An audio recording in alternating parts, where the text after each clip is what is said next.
बिस्मिल्लाहिर्रहमानिर्रहीम। Constitution amendment का bill तो पास हो गया है। किस तरह हमने देखा कि कल रात सेनेट में और पार्लियामेंट हाउस में ज़बरदस्ती लोगों को लाकर किस तरह कॉन्स्टिट्यूशन अमेंडमेंट करवाया, किस तरह जो है वो ज़ोर ज़बरदस्ती जो है मुसवदा पेश करके कॉन्स्टिट्यूशन अमेंडमेंट करवाई। अब ये कॉन्स्टिट्यूशन अमेंडमेंट से किस तरह कॉन्स्टिट्यूशन जो है वो मामलात बढ़ रहे, कॉन्स्टिट्यूशन इश्यूज ने जो है जन्म ले ली है, किस तरह कॉन्स्टिट्यूशन अमेंडमेंट के मामलात वो इस वक्त राइज हो रहे हैं, किस तरह इन बहरान का सिलसिला शुरू हो चुका है। क्योंकि आज पीर का दिन है, हो सकता है कि पाकिस्तान तहरीक इंसाफ की तरफ से या सुप्रीम कोर्ट की तरफ से ये मामला जो है वो चैलेंज हो, ये मामला रिवर्स हो और ये मामला दोबारा खत्म हो जाए। इसके बारे में तफसील से बात करेंगे, तफसील से वो मामलात आपके सामने रखेंगे कि किस तरह कॉन्स्टिट्यूशन अमेंडमेंट अब किस तरह ये मंसूर अली शाह का रास्ता रोकेंगे, किस तरह ये काजी ईसा साहब के हवाले से इंपॉर्टेंट है, किस तरह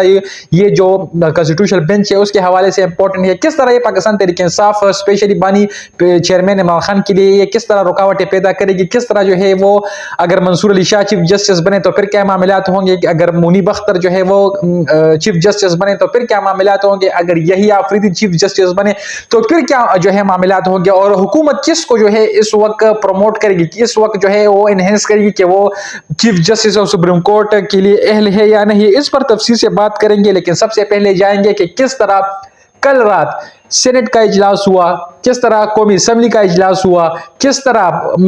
अख्तर मेंगल साहब के कारकुनानों को लेकर आए, किस तरह उनके मुंतखब मेंबरान को लेकर आए, किस तरह जो है ज़ैन कुरैशी ने वोट दिया, किस तरह पाकिस्तान तहरीक इंसाफ के जो मेंबर है वो बिक गए, और पर हम तफसील से आपके सामने मामलात रखेंगे, बताएंगे कि किस तरह हुकूमत ने इस कॉन्स्टिट्यूशन अमेंडमेंट को पास करवाया। कल रात जो इजलास हुआ सेनेट में, पहले उन पर जो है 65 के तहत उन पर जो है मेजोरिटी हासिल करके कॉन्स्टिट्यूशन अमेंडमेंट का बिल जो है फर्स्ट का मश जो है वो जो मंजूर करवाया। फिर इस तरह जो है कौमी असम्बली का इजलास भी हुआ, फिर वहां से भी जो है मेजोरिटी के साथ पाकिस्तान तहरीक इंसाफ के मेंबरान भी बिक गए, मौलाना फजल रहमान ने भी वोट दिया, किस तरह जो है अख्तर मेंगल साहब के मेंबरान ने भी वोट दिया, किस तरह हुकूमत इत्तेहादी मिलकर उन्होंने कॉन्स्टिट्यूशन अमेंडमेंट पास करवाई। हमने देखा कि किस तरह जोर जबर बर्बरियत के साथ इस हुकूमत ने किस तरह लोगों को खरीदा, किस तरह लोगों को अगवा करके असम्बली में ले आए, सेनेट में ले आए, किस तरह उनको जोर जबरदस्ती उनसे वोट कास्ट करवाया, किस तरह पाकिस्तान तहरीक इंसाफ के मुंतखब एमएनए जिन्होंने इमरान खान के नाम पर वोट लिया, जिस तरह इमरान खान के नाम पर जो है लोगों में इंटरेक्शन पैदा की, और किस तरह वो इस मेंबर तक पहुंच गए और आखिरकार इमरान खान के पीठ में चुरा जो है वो कौम पा, किस तरह पाकिस्तान तहरीक इंसाफ को जो है पीठ दिखाया, किस तरह पाकिस्तान तहरीक इंसाफ को जो है वो धोखा देकर कॉन्स्टिट्यूशन अमेंडमेंट में अपना वोट कास्ट किया, और ना कोई एक्सप्लेनेशन दी, ना कोई राय दी, ना कोई राय देना जो है वो जरूरी समझा, और कॉन्स्टिट्यूशन अमेंडमेंट में जो है अपना वोट कास्ट किया। ये बहुत जो है सवाल निशान है पाकिस्तान तहरीक इंसाफ के अंदरूनी मामलात पर। जिस तरह हमने देखा कि मौलाना फजल रहमान ने भी अपना किरदार अदा किया, वो उन्हें भी कॉन्स्टिट्यूशन अमेंडमेंट जो है अपना वोट कास्ट किया। उसने कहा कि हमने जो है शाम के दांत जो है वो तोड़ दिए हैं, अगर आपने दांत ही तोड़ने तो आपने जो है शाम को मारा क्यों, आपने जो है अगर दांत ही तोड़ने तो आप दांत के बजाय आप शाम को ही क्यों न मार देते, आपने क्यों नहीं मारा, शाम को ही क्यों नहीं मारा। मौलाना फजल रहमान ने भी किस तरह हमने देखा कि दो विकेट के दोनों तरफ उन्होंने खूब जो है वो खेला। अब जो कॉन्स्टिट्यूशन अमेंडमेंट पास हुई, अब जो हो सकता है कभी इम्कान है कि आज इस पीर के दिन ये फैसला जो है, ये कॉन्स्टिट्यूशन अमेंडमेंट जो है जो कि गैर आईनी तरीके से जो है वो जो है सबमिट करवाई, किस तरह उसको मंजूर करवाया। गैर कानूनी में इसलिए कहूंगा कि अभी तक पाकिस्तान तहरीक इंसाफ को उसके रिजर्व सीट नहीं मिले। अगर पाकिस्तान तहरीक इंसाफ को उसकी रिजर्व सीट मिल जाती तो सेनेट में आज केपीके के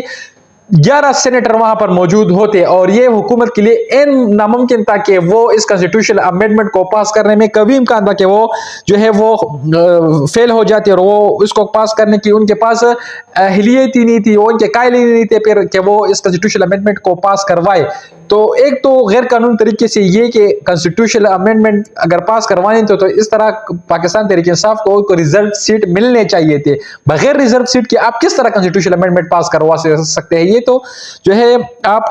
मैं समझूंगा कि ये एक गैर आईनी इकदाम था जो हुकूमत ने कल सर अंजाम दिया। اس کے باوجود جو ہے کس طرح زین قریشی کی بیوی کو اٹھایا گیا، کس طرح ان کی فیکٹریاں بند کروائی، کس طرح ہم نے دیکھا کہ مقداد بلوچ اس طرح اختر منگر صاحب کے ممبران کس طرح وہ پارلیمنٹ ہاؤس آئے، کس طرح وہ ان کو ویل چیئر میں لے کر آئے، کس طرح ان پر ظلم دربریت کے ذریعے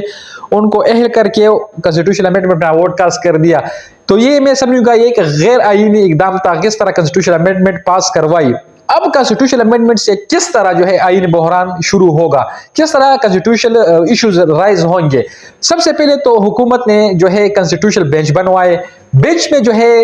وہ اس کو جو ہے پروسیڈنگ جج لگائیں گے جو کہ سب سے سینئر ہو. 3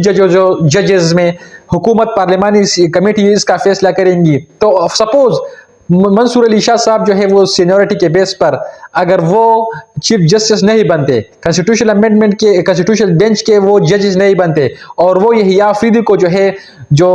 کنسٹیٹیوشن امینڈمنٹ بینچ کے جو ہے وہ سربراہ بنائے، تو کس طرح ایک جونیئر سینئر کے تحت کام کرے گا یا سینئر جونیئر کے تحت کام کرے گا. وہاں پر جو ہے مزید کلیشز جو ہے وہ سامنے آئے گی، وہاں پر معاملات جو ہے وہ بڑھیں گے. ایک سینئر جج کس طرح پروسیڈنگ جج کے اندر کام کرے گا. ایک فل بینچ جنہوں نے فل بینچ کی جو ہے وہ فیصلے دیے ہوئے ہوں، وہ کس طرح، کیونکہ کنسٹیٹیوشن بینچ جو ہے وہ 7 کارکنان پر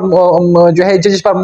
مشتمل ہوگا. تو کس طرح جو فیصلہ فل بینچ نے دیا ہو وہ کس طرح 7 بینچ وہ فیصلے کی اس کو حکمی شکل دے سکتا ہے. تو وہاں پر جو ہے کنسٹیٹیوشن ایشوز رائز ہوں گے، کس طرح کنسٹیٹیوشن کے معاملات بڑھیں گے. یہاں تو ریزرو سیٹ کا معاملہ جو ہے وہ بھی پینڈنگ میں ہے، وہاں سے بھی جو ہے کنسٹیٹیوشن کرائسس جو ہے وہ جنم لے رہی ہے. تو اب اگر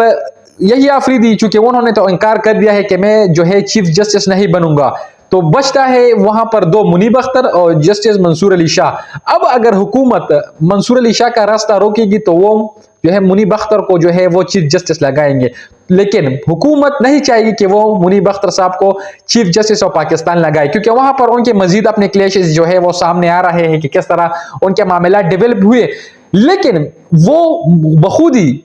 ہی جو ہے چیف جسٹس منصور علی شاہ صاحب کو چیف جسٹس آف پاکستان لگائیں گے، کیونکہ وہ چاہتے ہیں کہ وہ ایک اچھا وہ تاثر لے کر آئے، ایک اچھا جو ہے جسٹس پروموٹ کرے کہ ہم نے آپ کو چیف جسٹس لگایا، ہم اوروں کو بھی لگا سکتے ہیں، لیکن ہم نے آپ کو چیف جسٹس بنایا، منصور علی شاہ صاحب کو ہی جسٹس بنایا. اگر وہ اس طرح معاملات ڈیولپ کریں گے تو وہ چیف جسٹس منصور علی شاہ صاحب کے ساتھ ایک حکومت ایک اچھی ورکنگ ریلیشن شپ رکھنا چاہے گی. وہ مزید جو ہے کنسٹیٹیوشنل معاملات پر چیف جسٹس منصور علی شاہ صاحب کے ساتھ ایک اچھا تاثر کے طور پر ان کے ساتھ اپنے تعلقات رکھیں گے. تو یہ ایک نئی بحران شروع ہو چکی ہے کہ کس طرح معاملات ڈیولپ ہوں گے. اگر یحییٰ آفریدی چیف جسٹس بنے تو ان کے پاس یہ اختیار ہوگا کہ وہ اس کنسٹیٹیوشن امینڈمنٹ کے آڑ میں انہوں نے جو فیصلہ دیا، کس طرح بل منظور کروایا، اس کو ریورس کرنے کی صلاحیت بھی رکھتا ہے. اس کے پاس یہ اختیار ہے کہ وہ اس کنسٹیٹیوشن امینڈمنٹ کے فیصلے کو ریورس کر سکے. تو یہاں پر ہم نے دیکھا کہ کنسٹیٹیوشن بل منظور ہوئی. اب نئی چیف جسٹس کی تقرری کا معاملہ ہے، وہ بھی ڈیولپ ہو رہا ہے. پیر کا دن بھی امپورٹنٹ ہے کہ کس طرح پاکستان تحریک انصاف یا سپریم کورٹ کس طرح اس کنسٹیٹیوشن امینڈمنٹ کے آڑ میں اپنا فیصلہ دے سکتی ہے یا سٹینڈ لے سکتی ہے. تو مزید ہم دیکھیں گے کہ آنے والے دنوں میں کس طرح معاملات ڈیولپ ہوتے ہیں. ہم تمام تفصیلات آپ کے سامنے رکھیں گے.